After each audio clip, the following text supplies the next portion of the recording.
اور اس میڈیا کو social media کو بہت سارے اور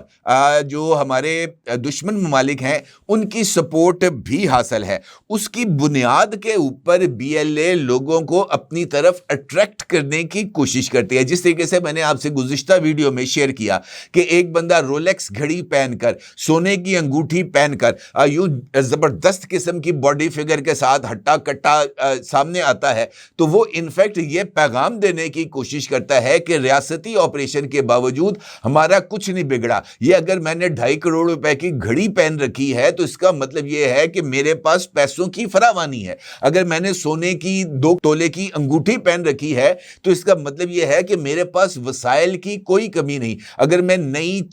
چماتی جو ہے وہ سواری پر سوار ہوں تو اس کا مطلب یہ ہے کہ میری جو سپلائی چین ہے وہ مکمل طور پر انٹیکٹ ہے. اور یہی وہ نقطہ ہے جس کے ارد گرد باقی تمام جو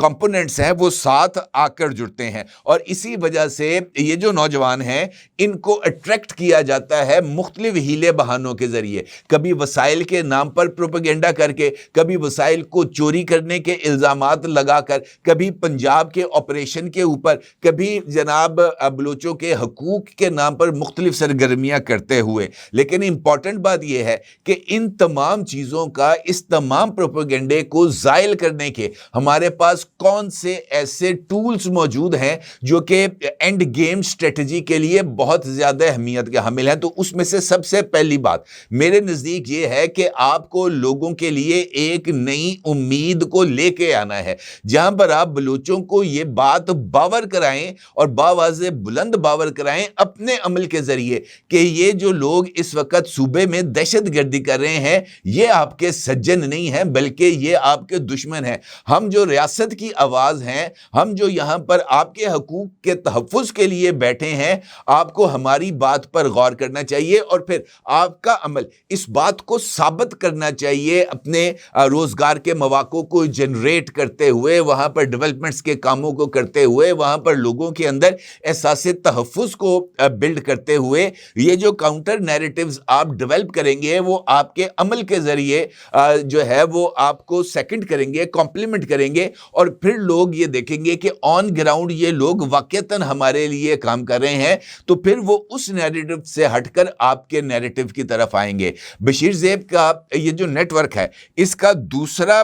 جو کمپوننٹ ہے وہ ہے اس کی فائنانس چین. وہ اس فائنانس چین کے ذریعے مختلف ذرائع سے فنڈز حاصل کرتا ہے, چاہے وہ سمگلنگ کے ذریعے حاصل کرے, چاہے وہ اغوا برائے تاوان کے ذریعے حاصل کرے, چاہے وہ بھتے کے ذریعے حاصل کرے, چاہے وہ بینکس کے اوپر لوٹ مار کر کے حاصل کرے, یا انڈیا سے لے, اسرائیل سے لے, افغانوں سے لے, اور ہمارے جو بھی دشمن ممالک ہیں ان سے وہ یہ جو فنڈز ہیں وہ جنریٹ کرتا ہے, اور پھر ان فنڈز کی بنیاد کے اوپر یہ جو دیگر لاجسٹکس ہیں ان کو ڈیولپ کیا جاتا ہے. اور یہ سب سے امپورٹنٹ, یہ ان کی آکسیجن لائن ہے. اگر اس آکسیجن لائن کو کسی طریقے سے کاٹا جائے گا تب ہی یہ جو ان کی فائنینسنگ ہے ان کے راستے مسدود ہوں گے. اب افغانستان کے اندر براہ راست بریف کیسوں کے اندر تو اتنے پیسے نہیں آ سکتے. یہ یقینی طور پر مختلف کرپٹو والیٹس ہیں جو کہ اپ ڈیٹ کرتے ہیں, یہاں پر بلینز آف ڈالرز کو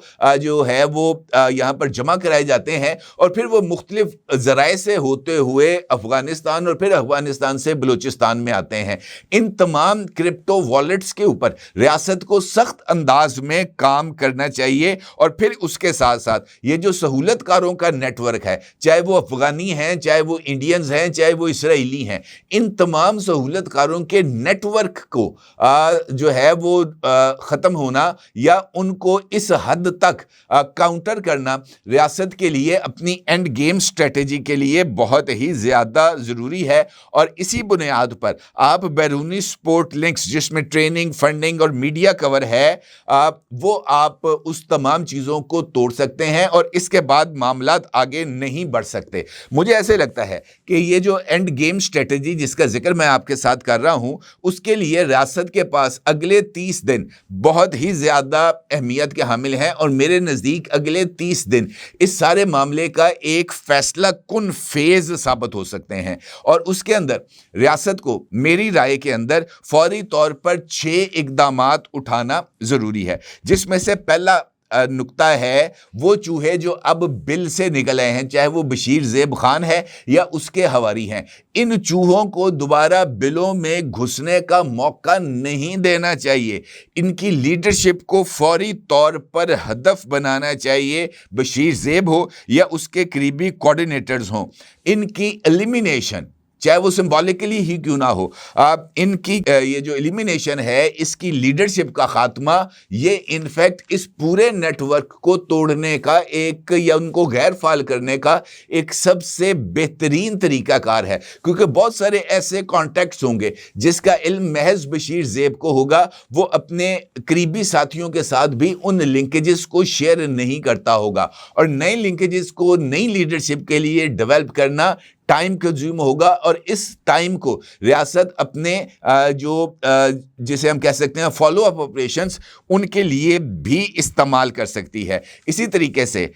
فائنانس کو کنٹرول کرنا، جس کے تحت مشکوک ٹرانزیکشنز کو نظر میں رکھنا، اسمگلنگ روٹس کو براہ راست بند کرنا، اور اس کے ساتھ ساتھ جو سیکیورٹی ہے اس کو اس حد تک ڈیولپ کرنا جس کے نتیجے میں یہ جو ٹیررسٹ ہیں یا نہ تو کسی کو اغوا کر سکے اور نہ ہی کسی سے بھتہ وصول کر سکے، تاکہ ان کی یہ جو فائنانس چینز ہیں یہ مکمل طور پر بند ہوں۔ اس کے ساتھ ساتھ جو سلوک بی ایل اے کی لیڈرشپ کے ساتھ ہونا چاہیے وہی ان کے سہولت کاروں کے ساتھ بھی ہونا چاہیے۔ کسی طرح کی وارننگ نہیں، کسی طرح کی کوئی گرفتاری نہیں، جو مدد کرے گا اس کو بھی مجرم کے طور پر ٹریٹ کیا جائے گا، اور وہی سزا ملنی چاہیے جو کہ حقیقی مجرم کو ملتی ہے، جو کہ پاکستانیوں کو خون میں نہلا رہے ہیں، جو کہ پاکستان کی معیشت پر وار کر رہے ہیں، جو کہ پاکستان کو کمزور کرنا چاہتے ہیں۔ دہشت گردوں کو جو ہے نا الگ کرنا ایک نیوٹرل پاپولیشن کی تشکیل کے لیے بہت زیادہ ضروری ہے، اور اس کے ساتھ ساتھ عوامی اعتماد کو ریاست پر بحال کرنا، اور اس کے لیے یہ جو سینس آف سیکیورنس ہے یہ سب سے زیادہ امپورٹنٹ بات ہے۔ وسائل کی براہ راست عوام تک منتقلی،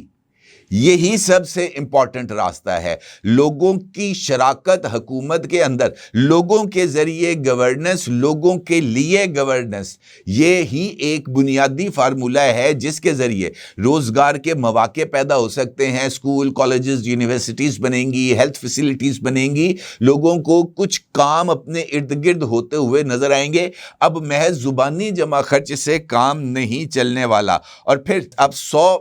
معاملے پر اختلاف کر سکتے ہیں پاکستان تحریک انصاف سے، لیکن یہ بات سب سے زیادہ اہمیت کی حامل ہے کہ بیانیہ بنانے کی اگر طاقت کسی کے پاس ہے تو وہ پاکستان تحریک انصاف اور ان کی سوشل میڈیا ٹیم کے لیے ہے۔ آپ اسی معاملے پر دیکھیں کہ پاکستان تحریک انصاف کو اصولی طور پر بلوچستان میں ہونے والی دہشت گردی کی جو وارداتیں ہیں ان کے خلاف ریاست کے ساتھ کھڑا ہونا چاہیے، کیونکہ پاکستان تحریک انصاف یہ کہتی ہے کہ دہشت گردوں کے ساتھ بات چیت کی جائے، لیکن یہ جو عملی مظاہرہ ہے اس کو دیکھنے کے بعد دہشت گردوں کے ساتھ کسی طرح کی گفتگو کے جو موقف ہے اس سے ہٹتے ہوئے ریاست کے موقف کے اوپر ان کو آنا چاہیے۔ لیکن آج بھی میں نے مختلف سوشل میڈیا اکاؤنٹس دیکھے ہیں پاکستان تحریک انصاف کے، جو کہ دہشت گردوں کے ہی نیریٹو کو سپورٹ کرتے ہوئے اور پاکستان کی جو سیکیورٹی فورسز ہیں ان کے اوپر تنقید کرتے ہوئے نظر آتے ہیں، لیکن جب انہوں نے اپنے لیے پولیٹیکل بیانیہ بنانا ہوتا ہے تو یوں منٹوں کے اندر چٹکی بجاتے ہی وہ پولیٹیکل بیانیہ بنا لیتے ہیں۔ جبکہ اس وقت جو برسر اقتدار سیاسی جماعتیں ہیں، چاہے وہ مسلم لیگ نون ہے، چاہے وہ پیپلز پارٹی ہے، چاہے وہ MQM ہے، جس مرضی جماعت کا آپ نام لے لیں، ان کے پاس بیانیہ بنانے کی مجھے نہیں لگتا کہ کوئی اتنی